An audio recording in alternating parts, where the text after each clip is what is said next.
It is time for another edition of Overreaction Monday. Rich Eisen along with Chris Brockman from the Rich Eisen Show podcast studio. Good to see you over there, Christopher. Good to How are see you? you, friend. I'm great. Well, I'm not great. All my fantasy teams lost. I'm in dire It's straits. awful. And by It's the way, really bad. Overreaction Monday is a perfect way for the description of how I feel when I wake up in the morning after being 0-3 in a fantasy season. You know, where I'm again having to talk about how much I love my wife, how my children are doing well. Absolutely. You know, knock on wood, healthy. Sure. You know what I mean? Like these are, I shouldn't have to have a reality check of my life caused by fantasy football. No, I don't It's care absurd. about them. I want my fantasy team to win. I want Marvin Harrison to do anything. Oh my God. Brian Thomas, wake up. Oh my gosh. There's a lot going on. Yeah. I mean, imagine if you're somebody Jeez. who drafts Ashton Jeanty first overall, Nico Collins second overall, Jaden Daniels third overall. How'd that work out? How about that's my 0-3 fantasy team. Oh, that's you? You know what? You know what? Oh, Nobody man. cares about our fantasy teams. I know, but you know what people care about? I know. Overreaction I know. Monday. I just want to say that I have Purdy, Kittle, Jeanty, Brian Thomas, and Marvin. There are definitely some people who are either taking this in via YouTube, youtube.com/Rich Eisen Show, or wherever you get your podcasts, who are like, I got it. Yeah. I feel the same way. But let's talk reality football as we're almost 3 weeks into this season. Hit it. That was terrible. That was crap. That was garbage. This place sucks. Overreaction Monday. Recording this mere hours before the Ravens and the Lions Yes. take on one another to wrap up week number 3 and days before the Seahawks and the Cardinals, both 2-1 apiece, kick off week number 4. Go ahead and what do you have, Rich, Chris Brockman? let's hope Monday's Lions-Ravens game is good because and compelling, and there's good football played, because I didn't see a lot of that on Sunday. It was one of the weirder Sundays that I can imagine. 7 blocked kicks or something yesterday, including a bunch at the buzzer, a lot of weird returns, quarterback play wasn't great. And I watch these teams play, and I think about it. And Rich, it feels like there's only about 5 teams that can win the Super Bowl. That's my overreaction. It feels like there's not a lot of good teams, and there's just a handful that can actually win the Super Bowl. Just 5 teams. It feels like it. That can win the Super I'm Bowl. thinking about, the obvious ones. Bills, we saw on Thursday dominate. The Eagles, the champs, they had a great comeback yesterday after being down big against the Rams. And then the Ravens play tonight. Are the Lions one of those teams? I don't know. The Chargers are definitely in that mix. And then there seems like there's just one You other forget good even team. the Packers. You forget the Rams potentially to do it. This is an overreaction. The Bucs. I don't know, man. It just doesn't feel like it when I Listen. watch these teams play. I have the exact number. Actually, I reached out to from NFL Network Research. You're correct. 7 kicks were blocked. Unreal. So far, entering Monday Night Football in week number 3. 1 punt, 5 field goals, 1 extra point. That is, if there is, that's the second most in a single day. And the last time we saw as many kicked in a single day was 2006 in September, early on. This happens every single year, Chris, where now that we have 1 fewer preseason game and most teams don't even start their starters at all in a preseason game, just take a look again at how up and down, say, for instance, Michael Penix Jr. looks like in Atlanta, getting shut out in week 3 in Carolina, and then sat for Kirk Cousins in the 4th quarter.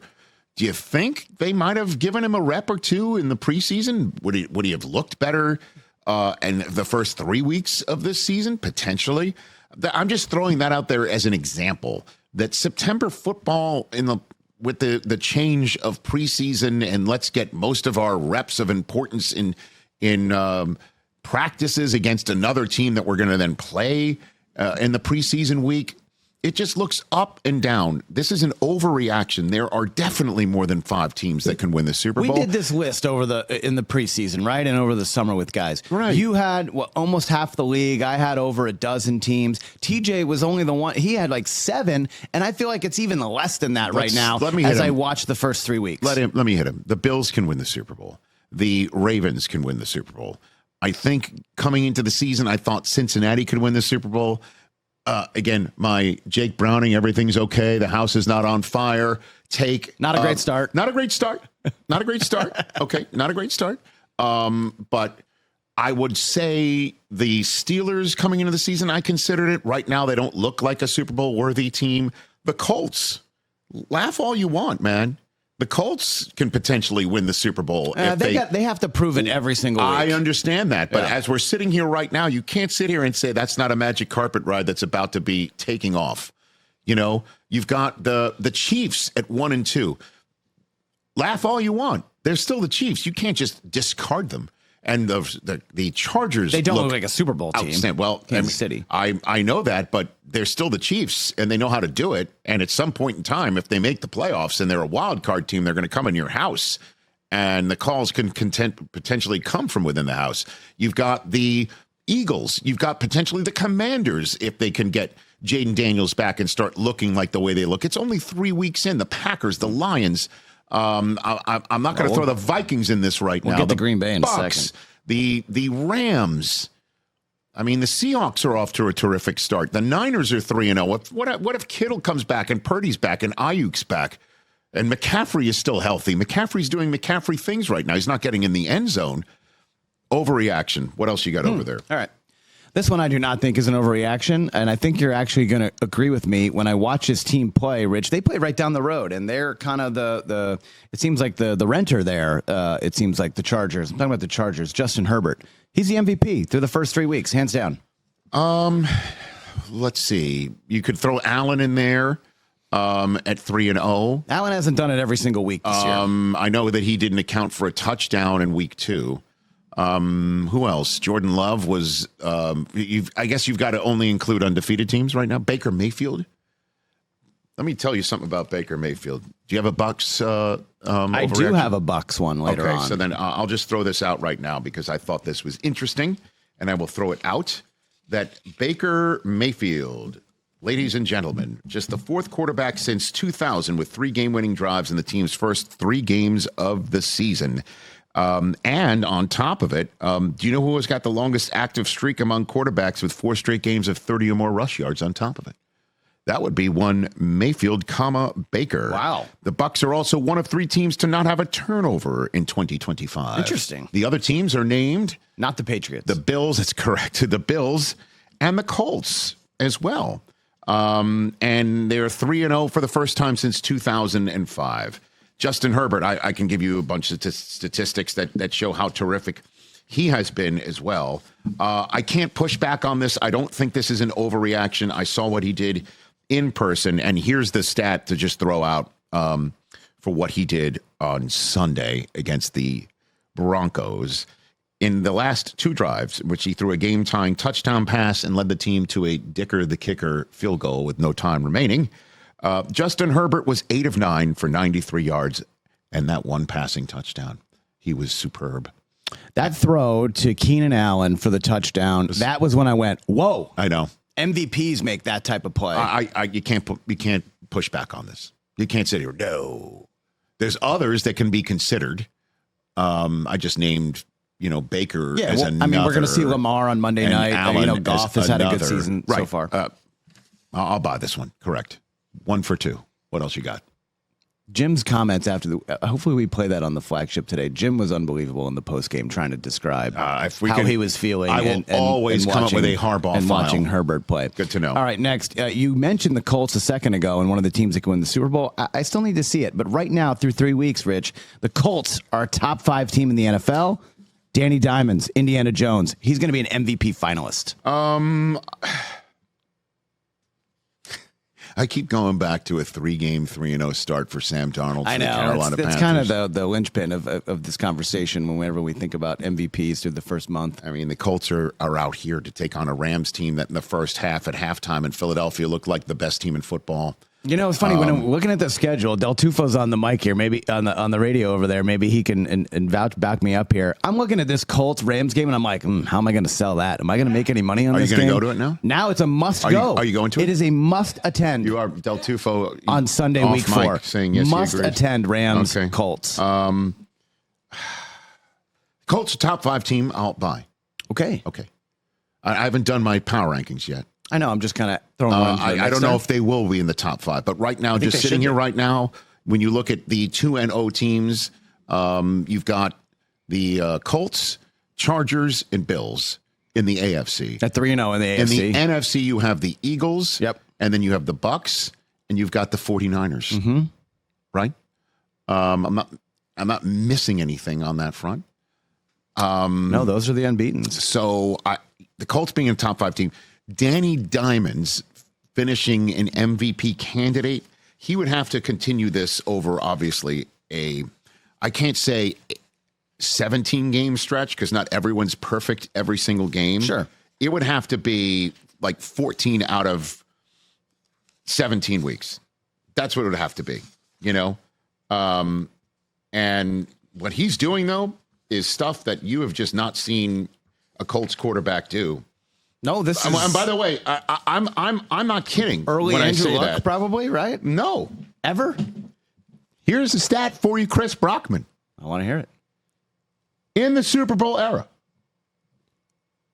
there's a list of quarterbacks with 3 or more passing touchdowns, 3 or more rushing touchdowns, and no giveaways in the first 3 games of the season.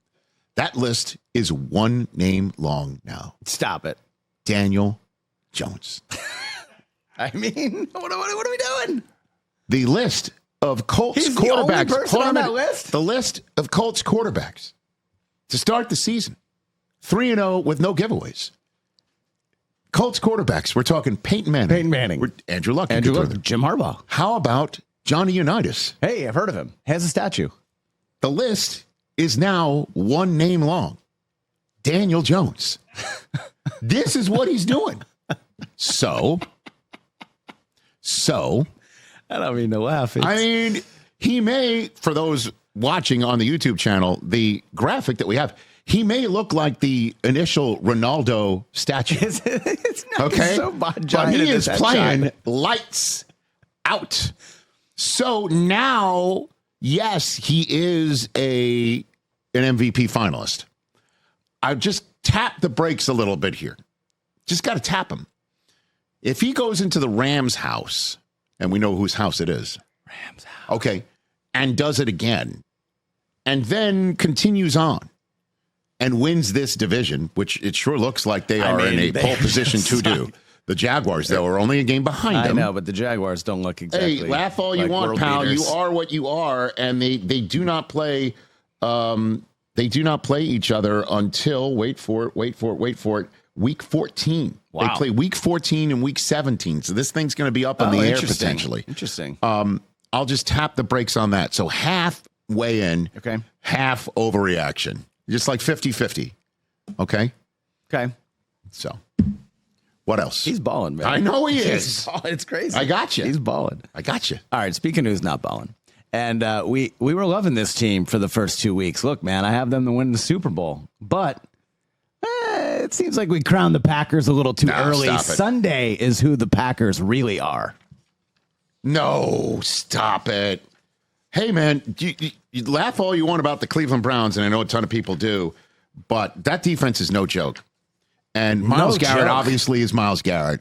Everybody's learning about what my guy Mason Graham from the University of Michigan looks like, okay? Everyone's learning the hard way, and he had a 40-plus the Packers sure learned the hard way. And the Browns defense is no joke, man. They are terrific. And they've done it now 3 weeks in a row. They gave up 7 total yards to the Bengals in week 1. In week 2, they held the Ravens down in the first half. Second half, as we all know, not so much. But Jordan Love tied his career high with 5 sacks taken. And that offensive line that was banged up a little bit, they were all over him. And we may learn more often than not that the Browns are coming for you when they're showing up with their defense. And all they got to do is just, can they come up with a couple of offensive touchdowns? It's certainly, before the 4-minute mark of the fourth quarter, just coming up with one. No, we're going to find that one out. And maybe they aren't, going to go 15-2. They might not wind up being the 1 seed. But they're showing up on Sunday Night Football with Micah. in Dallas's house. Micah had 2 crucial penalties down the stretch. I get it. It was an off day. These things happen. They're not, you don't go 17-0 on purpose. But if you're if you're the beast, you're the 1 seed. You're going to dominate the NFC. You're going to be in the MVP conversation. Like Jordan Love, I need you to not throw it right at the defense. I need you to make some plays down the stretch. Like you got your full complement of wide receivers. You got Josh Jacobs. If they don't have that field goal blocked at the end, that thing's a wrap. But the Browns did what they did. But you shouldn't have been in a position to have it come down to unless you find out that the Browns are that good. I'm pushing back on this overreaction. What else you got? All right, let's stay in the NFC North. Mm-hmm. This was the game, finally, we were waiting to see from Ben Johnson and Caleb Williams. Easily Caleb's best game of his career. Yes, sir. The Bears are going to finish top 2 in the NFC North. We're back. No. Bajan time is over. Bajan Watch 2025 Bajan Watch is over. Has been, that's correct. That watch has been smashed. That's correct. Okay, it's Caleb's time. Caleb is here. Caleb has arrived. The Bears are going to be in the playoff mix. Top 2 in the North. Gotta give it up. He's only thrown 4 touchdowns in a game once before. I would know because I called it in London last year. He was great in that game. This was the first time in his pro career he hasn't taken a sack in a game. Last time he didn't take a sack in a game was in college when USC whipped up on Stanford 56-10. And Luther Burden III, ladies and gentlemen, he has entered the chat. He has. Good to see. Cole Kmet entered the chat. 4 different players with a receiving touchdown in week 3. That's what you want to see. I mean, Roma Dunze season is here. That's what you want to see. You want to see it. And I like the way that they're using DJ Moore out of the backfield as well. I get it. But come on, man. The Lions and the Packers are the cream of the NFC North crop, and the Vikings defense entered the chat as well. Let's just take it one at a time here. Everybody in Chicago, I'm glad that they got to see it in person as well. It's a process. Last year, I'm not going to say you have to flush it, but last year, there wasn't much of a process that Caleb can learn from. There wasn't a foundation. There wasn't guardrails of a clear-cut process of a way a coach was going to run things on the offensive side of the football. Shane Waldron wasn't it. As we know, Eberflus wasn't it. The backup, the interim to the interim, which sounds like a George Costanza, right, business card, wasn't it. He didn't have all of that as a foundation to come into this year as most second-year quarterbacks do. I'm not saying he started from scratch because he did get some experience last year, like being put on his ass last year over and over and over, 68 times last year, and he didn't say a word. I mean, and that is a learning experience that he can grow from. It's going to take time. The Cowboys' defensive backfield, man, that's a big problem. Trevon Diggs just doesn't look the same anymore, and I don't think he is healthy at all. And if the back end of the defense doesn't get help from the front end of the defense, it is going to be a wrap. Russell Wilson lit him up. Mm-hmm. Caleb Williams lit him up. We might come out of this talking more about the defensive backfield of the Dallas Cowboys way, way more than we are talking about Caleb Williams is on track. So that's too bad. I'm just expressing right now overreaction that the Bears are now going to finish top 2 in their division. Let's just take it for what it is. Great game, great experience. We can see how they can grow from it. Their next up, as we all know, is in Las Vegas. And, that looks like a win right now. It could be. Or, Vegas could come back and go, screw this. What we've done over the last 2 weeks. And the Condor is going to put him on his ass. But if they can go into the bye week 2-2, they're going to feel good about themselves before a Monday night visit back to Washington, D.C., where, it all started caving in on them last year, where they Hail Mary and then the conversation about Eberflus losing the locker room. One at a time. Check the box. Great job. That's what we needed to see. And we'll see what more can come from it. But, hey, there you have a shot to win the division now. I'll push back on that. I'm calling my shot 4-2 going into Baltimore week 8. Okay, good to know.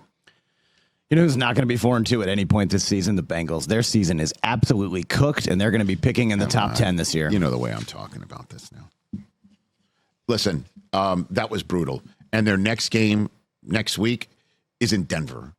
That's not going to be an easy assignment on Monday Night Football as well.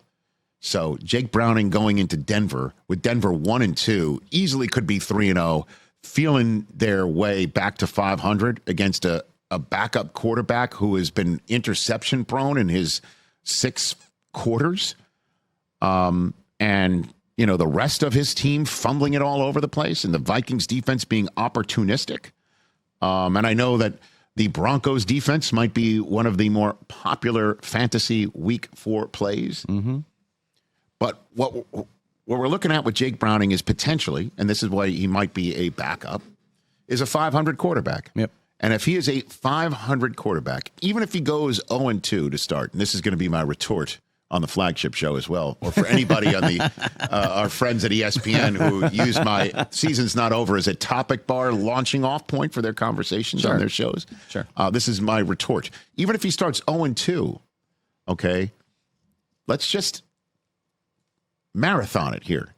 He goes even one game under 500, they're going to be 9-8 at the end of the season.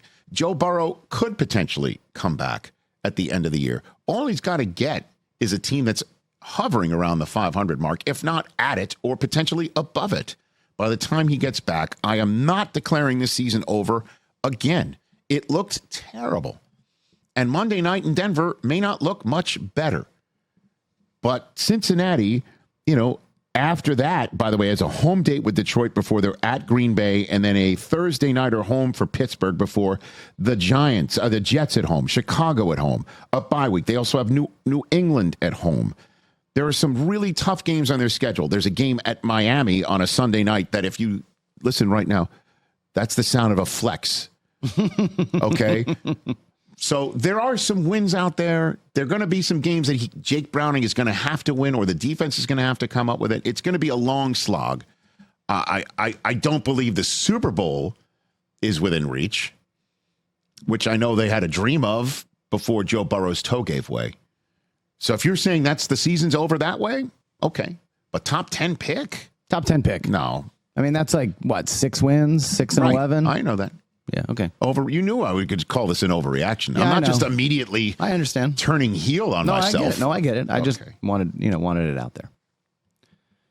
Love what this team did on Sunday, the last couple weeks, actually. And it's funny, when we talk about this team and this quarterback, it's always the other way around about how Minnesota screwed up in letting him go.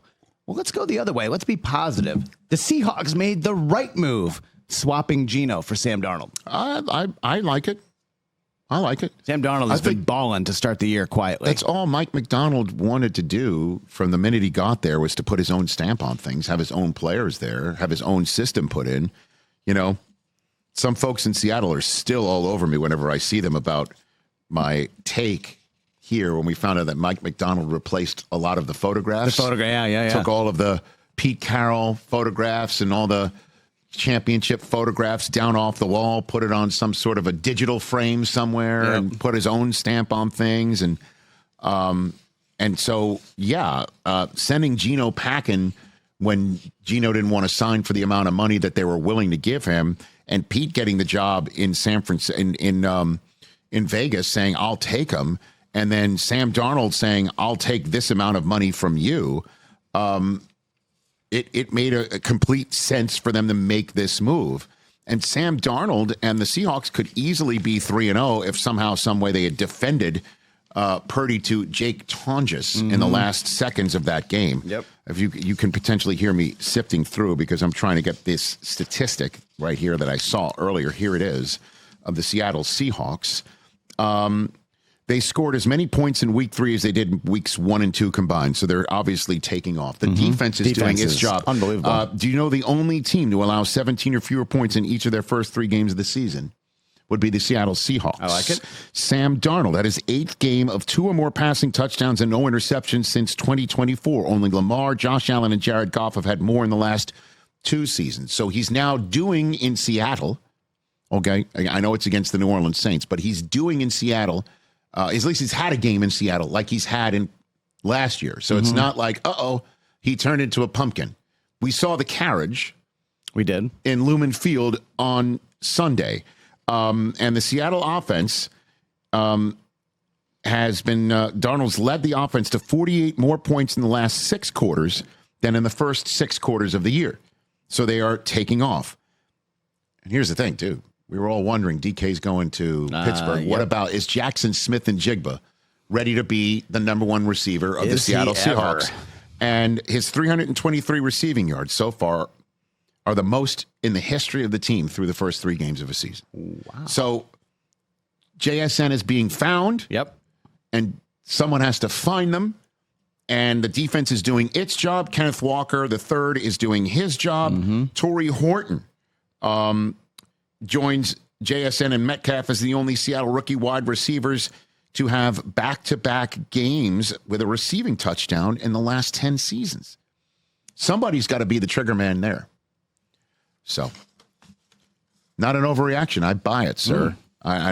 Certainly when you're going to be reasonable in a topic bar like that. Not like, hey, Vikings made a mistake in letting him go. You know I'm not going to sit here and make that reaction. Sure, we're going the other way. We're being positive with Sam Darnold. Got it. Well done, and sir. They look like a playoff team, Seattle does. I know. I'm wondering if I need to check your temperature because that was not as hot as it could be. Really? What else you got? How about this one? One of these guys was the 6th overall pick in the draft. The other was not. One of them is doing something when he gets the ball. It sounds like the open to the odd couple. The other is not. Okay. Cam Skattebo is who we wish Ashton Jeanty was. Well, they're different running backs. Are they? Big guys, they can catch the ball and they run dudes over. Except one of them is creating yards. Cam Skattebo last night had 121 total yards. I know that. 6 yards a carry. Ashton Jeanty has 147 total yards on the season. Yeah. Let me say something to you here. I swear this is not fantasy related. I was literally, hold on a second. Stop it. Because I know you have Skattebo in some fantasy as well. But this is just enjoyment of watching football and seeing these guys play. And one team, look. Well, you're giving voice to the don't take a running back in the first round when you can get one later and he can be just as productive or more so. You're giving voice to that. And by the way, I understand why someone would say that. There's a difference between don't take a running back in the first round because you could get somebody better in the next one or the next one or the one after that. I'm not even saying that either. There's a difference between that or I'm not paying a running back who's already shown that he can be productive. And we are so dependent on that player to be an identity for our team and a safety valve for our team and a go-to guy for our team. And I'm not going to pay that person after he has performed so I could take one in the draft. That's 2 totally different things. The first one, I have an understanding of. The second one, get out of here with that philosophy and team building and roster building. Yeah, that's what we heard about James Cook all offseason. He looks like a top 5 back. But hell hath no fury like a fantasy football owner scorned. And that's what this sounds like to me with you, sir. Because you are the king of, got to take Ashton Jeanty in the first round. I wanted the Patriots to take him. I wanted no part of Ashton Jeanty in the first round. And in my league that I wanted to win more than anything else, everybody got picked clean from the running back department in the first round. And it's ticking down. And I'm sitting there in Brazil, and I'm like jet lagged out of my skull. And I'm like, if I could go back in time, I could go in my fantasy DeLorean right now and say, screw it, take Josh Jacobs 15 picks later. 15 picks further down on the who you should pick suggestions. Let's just put it this way. Ashton Jeanty, and right now, we wish Ashton Jeanty was getting the production from Cam Skattebo right now. That's for sure. But I'll just say this, that Jeanty had his first 2 runs of 15 yards or more, and he had more rush yards in Washington, D.C. Than he's had in the first 2 games. And, the Commanders were living in the Raiders' backfield. If he struggles against the Bears' defense, now we're talking about some sort of a question about what are you doing to develop this guy? Mm-hmm. I did see him pass protect a little bit. This is more of a shot at the Raiders than I know what you're doing than right the now. player. I'm just saying. I'm just saying, when I this watched is- that game last night and I see Skattebo banging off people and catching passes, I'm like, hey, that should be Jeanty. I know they have different mindsets. I don't know, man. I don't know what's going on. It's not working as well. So do I call this an overreaction or not? No, it's not, because you want to see the production out of Jeanty that the Giants are getting out of Skattebo. So what else you got Who over has there? more yards when the season's over? Total. I don't know. With Tyrone Tracy out, it's interesting, and then we'll move on here. Omarion Hampton had a terrific game for the Chargers. I don't think he would have gotten nearly as many of those opportunities if Najee Harris hadn't popped his Achilles. Probably not. So sometimes the team's best laid plans of we're just working the guy in. Let's just give it some time, get thrown out the window and someone gets hurt. The minute Tyrone Tracy went down in the middle of the Sunday night game, it was like Skattebo time now. Yeah. Like, okay, screw it. Let's not save this guy for anything. And the same thing with the Chargers. They got a rushing touchdown out of Hampton. They got 120 plus scrimmage yards out of him. He was catching the ball. Right. So now, like, the best laid plans of, like, let's work the kid from North Carolina in slowly. That's out the window. full speed ahead. So Skattebo may have more yards at the end of the day because Ashton Jeanty, they're just they're not like holding back on him other than the fact of, like, they're taking him out on third down because Geno needs to be pass protected. And for whatever reason, they think Dylan Lobey is a better, or Laube, pardon me, he's a better, 2-minute drill guy. So I don't have the answer for you on this. I guess I'll call this a proper reaction. All good. All right, 2 left, Rich. Okay. Let's talk about the Rams, because what a game, what a performance until, it kind of got away from them, and obviously the block kick at the end. But when I watch them play and I watch their game plan against Philadelphia, and I look at the rest of the way the NFC quote-unquote contenders played on Sunday, the Rams are still the only threat to the Eagles getting back to the Super Bowl in the NFC. You know how I feel about the Rams. I do, and I'm not trying to set you up, but I'm saying when I watch them. If you said the Rams are still the best threat, I would agree. You can't sit here and say only threat. You just can't. You can't sit here and say they're the only threat. Green Bay could be a threat. Didn't like what I saw at Green Bay. I got you, man. And I got you. Look, dude, Detroit could get blown out on Monday night. As we all know, Green Bay plays Philadelphia in week 10. That's a Monday nighter. It's going to be lit. It's going to be on. And they play them in Green Bay. If they take care of business there and they look them in the face and go, you got us last year in Brazil, and then we wound up having to come to you last year. You know what I mean? Like it's not good, right? When it's at the end of the day, the Packers would love to have Philadelphia go to them again. So we'll see what happens in week 10. The Bucks, bro. The Bucks have Philadelphia's number almost always. That's the next game. Philly's in Tampa this coming week. We're going to talk about the Bucks in a second. Okay, so I'll call this an overreaction and say the Rams had them. The Rams had them exactly where they wanted. Had them. They had the place booing. They had and then the Eagles decided to say, screw it, we're just running it. I mean, we're throwing it. Pardon me. Which is kind of crazy because we know the way that the Eagles did the Rams last year, which was Saquon, and then more Saquon. Well, the Rams this year were like, that's not happening. And in the first half, they kept on trying to get Saquon loose and trying to get Jalen loose, and they couldn't. And then Jalen started unleashing his arm and the throwing, and Goddard scores a touchdown. A.J. Brown finally in the mix. I mean, so, yeah. And then on top of it, Matthew Stafford's never beaten Jalen Hurts. Jalen Hurts now 4-0 against Stafford. Interesting. So this is not horseshoes. If this was horseshoes and hand grenades, I'd say yes, but it's not. Being close doesn't matter. There's no banners for that. No banner. I'll just say the Rams aren't the only one.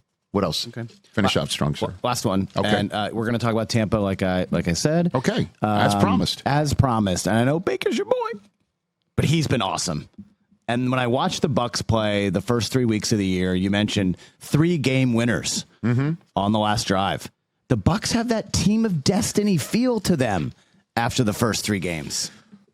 Sure. I'll buy it. But I mean, Mike Evans got seems to get his annual, But that nagging doesn't injury that seem might to keep slow him them out. down, especially when you have Ibuka. Amir Ibuka doing what Right, he's and doing. it looks like Wirfs and Godwin are right around the corner, which is good for them.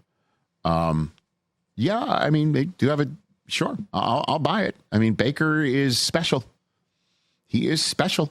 This is exactly the guy that the Bucs were hoping he would grow into and take the opportunity of like, hey, I'll take a flyer on you if you'll take one on us after Tom Brady's decided to no longer play. And I mean, you want to talk about telling your kids or telling anyone in your life about opportunity knocking and busting the door down and betting on yourself. He's the king of that. He's the king of also creating something to get pissed off about. Yeah, well, Steve Wilkes. Steve Wilkes. The Jets defensive coordinator is the one who cut him in Carolina. Oh, okay. All right. That's fine. I mean, he's the one that was playing defensive end on a scout team, which had to suck for him. That photo going around is Life so had funny. to really be, adrift for him. And Steve Wilkes is the one who calls him into his office and says, yeah, I'm an interim coach and it's terrible around here, but it's better. It's better for us that you're not here. Yeah. That can't be good for him to hear. And then he's talking about Hassan Reddick. Should have former Jet. You're like, okay. Hassan Reddick has got something against the Jets. I just think that the bounces, it's very Chiefsian. Like things are just kind of going their way right now. And you're like, I'm with you. This could be it. Was it Chris Long who said he liked them in the Super Bowl this year? And Bucky Irving's playing his head off. Yeah. And I can't sit here and deny that they're not if I say this is a proper reaction, that means that I think that they are a team of destiny, or you're saying they have different, if you had to look around and say who feels like destined based on the play. It feels like Tampa so far. Got it. Because one team's already defending a Super Bowl championship. They feel inevitable. Right. Which could be destined. The Chargers also have that feel. The Chargers have a little bit of that. A little bit. They got a lot of it. Not a little. They get the MVP if you want to go back. Okay. Topic Look 2. at you going full circle. But all right, well, Phil, I'll finish by giving you one. Thanks, bud. There you go. That wraps it up for this edition of Overreaction Monday. If you're listening to it on the actual day of the Monday we're overreacting to. Thank you. Ethan Hawke is in studio on the flagship show. Others to appear on the flagship show this week. We got a full house this week. Kevin Pollak's going to finish up the week. So it starts with Ethan Hawke and one of our favorites, Kevin Pollak, will be in studio every single day, 12 to 3 Eastern time on Disney Plus, the ESPN app everywhere, ESPN Radio, and Sirius XM, wherever you get your podcasts. No Contest Wrestling, O'Shea Jackson Jr. They killed it. And Shout TJ out to those Jefferson guys. hosted Road to WrestlePalooza in Indianapolis, awesome. a 2-hour pre-PLE program. So they're going to have a lot to talk about on No Contest Wrestling this week as well. Good job, Christopher. Thanks. Good job by you, For buddy. Chris, I'm Rich. Peace out, everybody. Hey, you made it all the way to the end. Thanks for that. Check us out every single day streaming live on Disney Plus and the ESPN app 12 to 3 Eastern.